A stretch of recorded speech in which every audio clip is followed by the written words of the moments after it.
In this lesson, we're going to be transitioning from our text to our arrow graphic.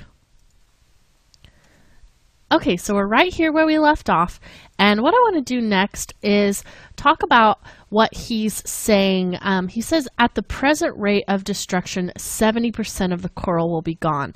So just to kind of emphasize at the present rate of destruction that it's moving forward, I want to have an arrow animated here. So what I want to do is just come back up here to my camera, and let's figure out where he starts to say that. Coral.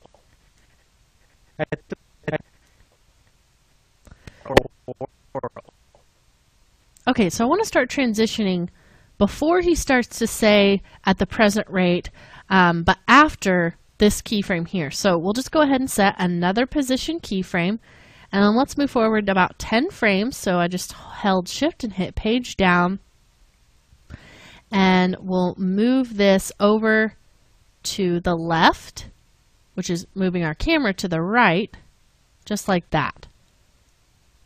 And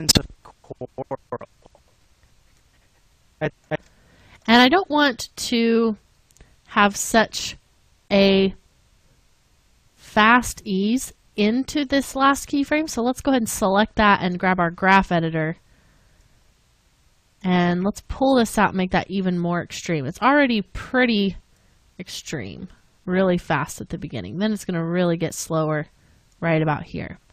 Now what I want to do is, we can still see just a little bit of that, so we'll move forward one more frame.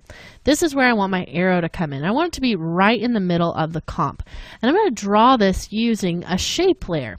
So without anything selected, I'm just going to come up here and grab my pen tool, and we'll just start over here on the left and move over to just about right here. I'm going to hold shift so it's a perfectly straight line and click, and then let's go ahead and bump up our stroke width. Kind of hard to see because it's white, so you can go ahead and just click that stroke color, and let's make this that navy, and you can see that's way too big, so let's take that down a little bit more, and we'll just go ahead and tell it doesn't have any fill, so you can click the fill word and choose none, and then let's open up the shape layer contents, go down to your stroke, and where you start to see some of these properties, this is what I want to tweak. I want this to be a dashed line. So I'm going to go ahead and add some dashes. Right now we have a butt cap, so I'm going to change that to a round cap. And then let's offset this some more. And let's go ahead and maybe change how much space is in between those dashes. So we can just pull that number up, say right about there. So this offset gives us a great opportunity to be able to animate this line.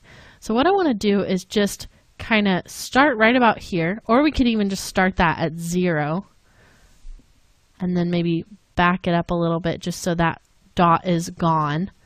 Go ahead and set a keyframe. So let's figure out where that keyframe needs to go.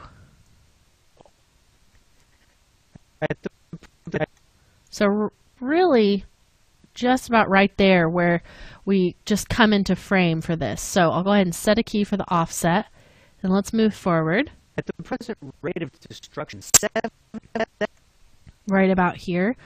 Let's just go ahead and animate that offset so it looks like those lines are going backwards. Just like that.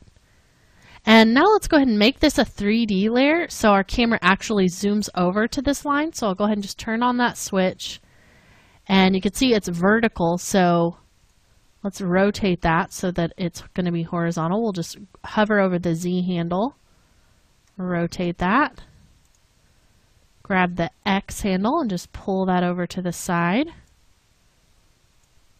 See how close we can get it so that we don't see it when we're over here. We may need to animate our camera a little bit further over to the right. So let's just come over here and we'll pull that a little bit farther to the right, just right on that keyframe. So now this can move over here. Perfect.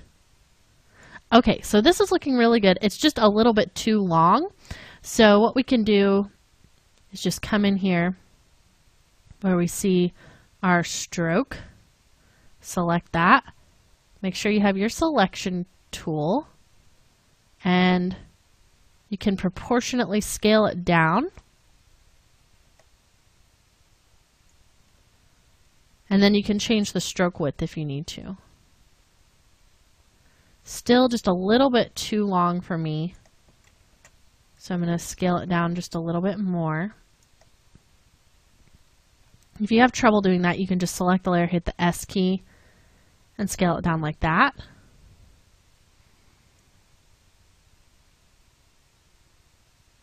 Perfect. Okay, so the reason why I don't want it to be, why I want to have some extra room over here is because I want to add an arrowhead to this. So you can kind of see what that's going to look like. Let's go ahead and make that arrowhead now. I'm also going to make that out of a shape layer. So let's just come up here to our rectangle tool and hold it down. Then grab your star tool and just start to draw a star.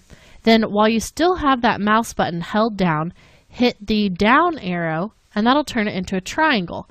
Then you can hold shift and it's going to just snap it into place. And let's change this so it doesn't have a stroke and it's only a fill. So come in there to your fill, just choose the solid color, and then where you see that red, let's just color pick our navy. Then let's rotate this so it's going to be on its side. Put it right there. Maybe scale that down a little bit. Let's zoom in just so we can line it up better. Maybe distort it a bit so that it's a little bit taller than it is wide. And let's go ahead and move its anchor point. I'm just going to grab that and pull it over here just so any other transformations we make will be originating there. It's a little bit easier to control. And we want to make this a 3D layer so it follows our camera. So we'll go ahead and switch that on.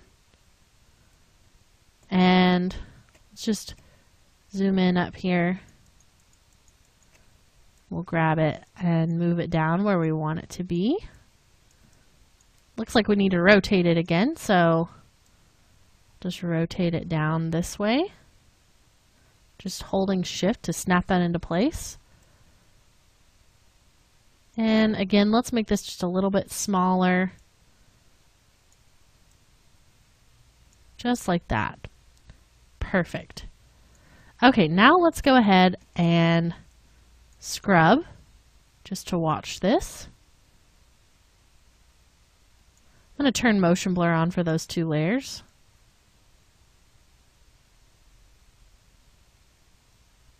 Great. This is looking really good. Existence of coral. At the present rate of destruction. And it gets there just in time too. So he doesn't start saying at the present rate of destruction too late, where we have our timing down perfectly. So in my next lesson, I want to add that text kind of along the top of this line. So he'll say at the present rate of destruction, and I want to show you how to animate the text so that it comes on as each word is being said. It's not difficult. It's really quite easy. And then we'll also have our 70% graphic and maybe also add just kind of a picture of some coral maybe down here in the corner just to make everything kind of be pulled together. We haven't seen a picture of anything in a while, so that's just going to help make it look a little bit prettier. So you did great if you got this arrow animating. It's really not too hard. It's just a lot of tweaking to get your timing down. And then we're going to learn how to just spice up this whole image here in our next lesson.